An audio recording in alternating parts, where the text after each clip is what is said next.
It's crazy the extent to which they've destroyed their tech sector the last 3 years. Like, none of us expected this. It's like friends don't let friends become Chinese billionaires. They're all terrified to build tech companies now. When Xi Jinping came into power a decade ago, China had just overtaken Japan to become the world's second largest economy. It has grown at a phenomenal pace since then, with an average annual growth rate of 6.7% since 2012. China has seen one of the quickest sustained expansions for a major economy in history. In 2021, its GDP hit nearly $18 trillion, constituting 18.4% of the global economy, according to the World Bank. China's rapid technological advances have also made it a strategic threat to the United States and its allies. It's steadily pushing American rivals out of long-held leadership positions in sectors ranging from 5G technology to artificial intelligence.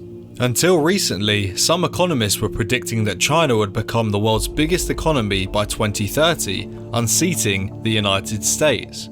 Now the situation looks less promising. As Xi prepares for his second decade in power, he faces mounting economic challenges, including an unhappy middle class. If he's not able to bring the economy back on track, China faces slowing innovation and productivity, along with rising social discontent. While Xi is one of the most powerful leaders China and its ruling Communist Party have ever seen, some experts say he can't claim credit for the country's astonishing success. Sonia Oppa, a professor at Bocconi University in Italy who studies China's economy, said that Xi's leadership is not causal for the economic rise in China, and that he was able to capitalize on an ongoing entrepreneurial movement and rapid development of the private sector economy prior leaders had unleashed. Rather, in recent years, Xi's policies have caused some massive headaches in China. A sweeping crackdown by Beijing on the country's private sector that began in late 2020 and its unwavering commitment to a zero-COVID policy have hit the economy and the job market hard. If anything, Xi's leadership may have dampened some of the country's growth dynamic, Oppa said. More than $1 trillion has been wiped off the market value of Alibaba and Tencent, the crown jewels of China's tech industry, over the last 2 years. Sales growth in the sector has slowed, and tens of thousands of employees have been laid off, leading to a record youth unemployment. The property sector has also been bludgeoned, hitting some of the country's biggest home developers. The collapse in real estate, which accounts for as much as 30% of the GDP, has triggered the widespread and rare dissent among the middle class. Thousands of angry home buyers have refused to pay their mortgages on stalled projects, fueling fears of systemic financial risks and forcing authorities to pressure banks and developers to diffuse the unrest. That wasn't the only demonstration of discontent this year.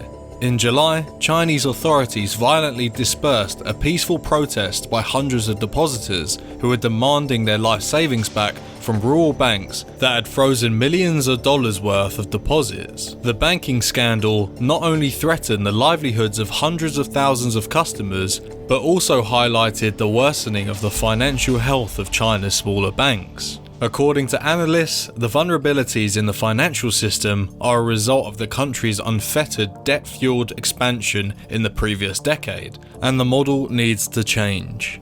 While Xi is trying to change that model, he is not going about it the right way, experts have said, and is risking the future of China's businesses with tighter state controls.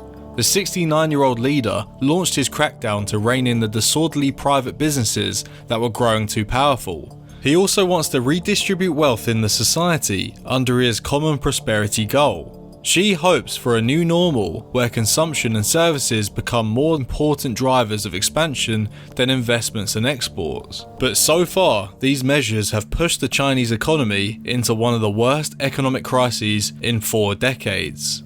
The International Monetary Fund recently cut its forecast for China's growth to 3.2% this year, representing a sharp slowdown from 8.1% in 2021. That would be the country's second slowest growth rate in 46 years, better only than 2020 when the initial coronavirus outbreak pummeled the economy. Under Xi, China has seen the fraying of its relationship with the US. His refusal to condemn Moscow's invasion of Ukraine and China's recent aggression towards Taiwan could alienate the country even further from Washington and its allies.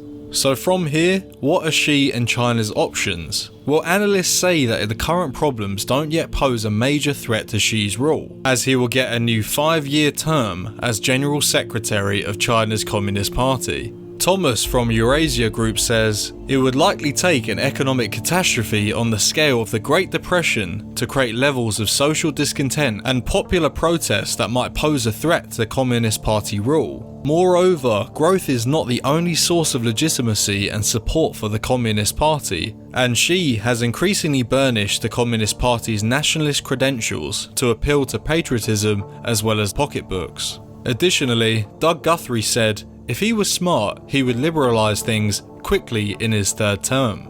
In conclusion, with all things considered, for China to get back to high growth and innovation, Xi may have to bring back market-oriented reforms. Last Sunday, the Chinese president gave a speech at the opening ceremony of the Communist Party of China's 20th National Congress that laid out the priorities for the next 5 years. In his speech, Xi emphasized China's focus on modernization, which would encompass high-quality development and common prosperity. This would moderate wealth for all rather than just a few.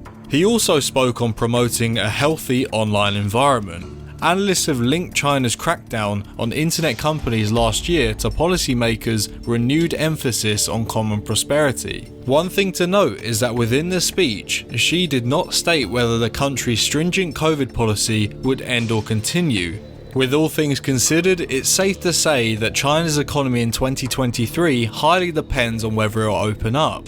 And this week, China's National Bureau of Statistics suddenly delayed its release of the third quarter GDP and other data that was originally due out on Tuesday morning, an interesting conclusion to the current state of China's affairs.